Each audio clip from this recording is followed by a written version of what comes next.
Bienvenue à nouveau dans cette mini formation Écrire un roman avec Scrivener. Dans cette vidéo, je vais vous montrer comment on crée un projet et je vais ensuite vous expliquer de façon assez schématique à quoi servent les différentes parties de l'écran projet. Donc la première chose qu'on va faire, c'est créer un projet. Donc on va se remettre sur Fiction, on va cliquer sur Fiction dans la colonne de gauche, on va recliquer sur le modèle qu'on vient d'apporter, qui est roman français avec Scrivener. Vous allez cliquer sur Create ou Créer, ça dépend de ce que vous avez, moi j'ai Create, et vous allez donner à votre projet un titre, et vous pouvez évidemment le mettre dans le dossier qui vous convient. Maintenant que nous avons créé donc un projet, on se retrouve sur cet écran, puisque c'est l'écran que vous allez avoir quand vous créez un projet à partir d'un modèle de roman. Donc le roman français, c'est sur cet écran que vous arrivez. Et vous dites sans doute, mon Dieu, il y a beaucoup de choses, où est-ce que j'écris? En fait, l'écran est assez simple. Comme vous pouvez le voir, il y a 5 parties, on va dire 5 zones sur cet écran, qui ont toutes une fonction particulière. Mais avant de parler des zones, je vous rappelle qu'en haut, tout en haut, là, vous avez la barre de menu, et évidemment, comme dans un logiciel, vous avez par exemple un logiciel de traitement de texte, vous avez tous les menus de fichiers, d'édition, d'insertion, présentation, etc. On reviendra sur certains de ces menus, certains on n'en a pas besoin puisqu'on ne va pas parler beaucoup de formatage du manuscrit dans cette formation, puisque l'idée c'est vraiment de vous aider à vous mettre à écrire plutôt que de passer trop de temps sur le format ou la publication. Une fois qu'on a vu la barre en haut, qui est donc la barre des menus, on a une autre barre en dessous, juste là, qui est en fait la barre à outils. Chacune de ces icônes est en fait un outil qui va vous aider à faire un certain nombre de choses. Je reviendrai sur chacun de ces outils quand on va créer en fait des chapitres et des scènes, etc. Mais ce que vous pouvez savoir tout de suite, c'est qu'en fait, cette barre peut être formatée, c'est-à-dire elle peut être personnalisée, vous pouvez changer ces icônes. Il en existe beaucoup d'autres. Si vous cliquez sur Présentation, et vous allez dans Personnaliser la barre à outils, vous allez voir que vous avez tout un nombre d'icônes ici qui peuvent être mises à la place de... Alors attention, vous ne pouvez pas mettre toutes les icônes dans la barre en haut, c'est pas possible. Il faudra que vous en supprimiez pour en rajouter. Donc je ne vais pas toutes les détailler, vous avez un PDF qui a pour titre Personnaliser la barre à outils, et où je décris en fait chacune de ces icônes. Donc si vraiment vous voulez changer des outils, c'est là où vous allez le faire. À gauche, vous avez ce qu'on appelle le classeur. Et en fait, le classeur, c'est vraiment là où se passe, j'ai envie de dire, l'action de votre manuscrit. C'est-à-dire que c'est là où vous allez organiser votre manuscrit et où vous allez avoir votre recherche, vos notes, les modèles, et évidemment la corbeille, et ça fonctionne vraiment comme un classeur. Donc pensez à un classeur, et dites-vous que chacune de ces flèches, en fait, est comme une intercalaire. D'accord? Et à l'intérieur de ces intercalaires, vous pouvez avoir des chapitres, des scènes. Vous pouvez changer les titres de chacune de ces intercalaires si ça ne vous convient pas. Et évidemment changer le titre de chaque scène, etc., etc. Il est bon à savoir qu'il y a 3 intercalaires ici que vous ne pouvez pas changer. On a donc manuscrit. Manuscrit, c'est là où vous allez en fait avoir votre manuscrit. Hein, vous pourriez aussi le considérer comme un brouillon, si vous préférez, ou un premier jet.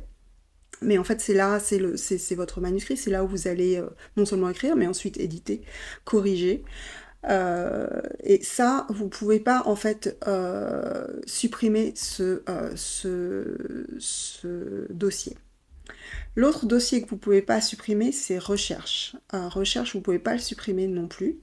Par contre, vous pouvez le renommer et renommer à l'intérieur ou créer à l'intérieur un nombre de dossiers comme vous l'entendez. Ensuite, vous avez Corbeil. Corbeil, c'est la même chose. Vous ne pouvez pas éliminer Corbeil. Et Corbeil, il faut bien aussi prendre en compte une chose, c'est que quand vous videz la corbeille, vous perdez tout ce que vous avez dans la corbeille. Donc, si vous n'êtes pas sûr de réutiliser quelque chose, je vais vous montrer d'ailleurs une technique que vous pouvez utiliser pour éviter de perdre des documents, c'est ne videz pas la corbeille tant que vous n'avez pas terminé votre manuscrit, et je veux dire terminé, c'est-à-dire que vous avez fini le livre, il est édité, publié, etc. J'ai gardé en fait tout en haut, ça c'est un document Scrivener que j'ai traduit pour vous et qui peut vous aider sur certaines commandes, donc je vous l'ai gardé, mais vous pouvez tout à fait le supprimer, il suffit de le mettre dans la corbeille si vous n'en voulez pas. On reviendra sur manuscrit parce que manuscrit c'est vraiment c'est ce qui est très important et c'est ce qui va constituer votre livre. Donc si on se met sur une scène, là, le carré en bas, le grand carré au milieu, c'est ce qu'on appelle l'éditeur. Et l'éditeur, c'est là où vous allez écrire, où vous allez aussi, si vous allez, donc dans votre manuscrit, c'est là où vous écrivez. Si vous êtes dans la recherche, pareil, si vous créez un document, si par exemple je me mets là, vous voyez que là c'est écrit, donc en fait c'est la même chose, on peut mettre des documents dans la recherche. Évidemment, mettre en page, tout ça, donc là au-dessus vous avez le style, cette barre là qui est juste au-dessus, où vous pouvez changer évidemment le style, la police de caractère, le gras en gras, la taille, et aussi l'interligne, etc.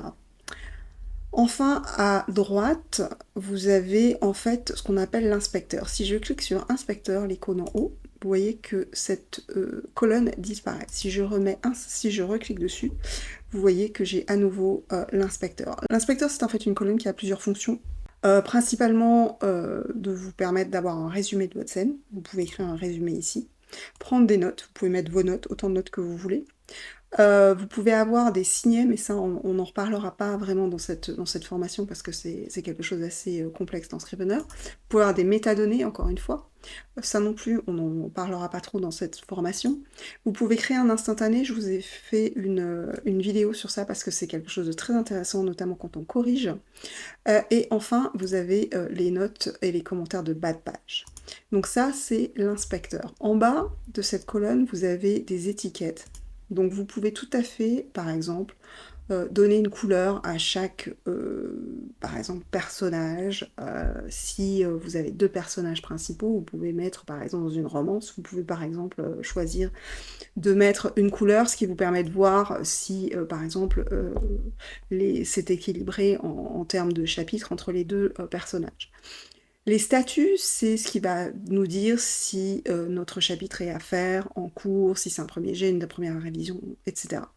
Tout ça, c'est tout à fait... vous pouvez tout changer, c'est-à-dire que si vous voulez mettre autre chose, si vous voulez changer les statuts, vous pouvez tout modifier. On verra ça plus tard, mais ça peut être très utile. Là, vous voyez que vous pouvez aussi, vous verrez aussi le nombre de mots et le nombre de caractères, donc vous savez combien vous avez de caractères par document. Vous pouvez tout à fait changer la taille du document si ça ne vous convient pas. Et là, vous avez en fait sur ces 3 icônes, vous pouvez rajouter des documents, on y reviendra, et là vous avez un menu qui vous donne aussi d'autres sections. On reviendra sur tout ça. Mais l'important, c'est vraiment de comprendre que vous avez en fait ces 5 zones différentes qui font en fait l'interface projet de Scrivener. Voilà pour cette vidéo de présentation et de création de projet dans Scrivener. Je vous retrouve dans le module 2, où là nous allons commencer à écrire, à créer des scènes et des chapitres, et voir un peu comment fonctionne justement Scrivener, comment on peut organiser son roman et sa recherche. A tout de suite.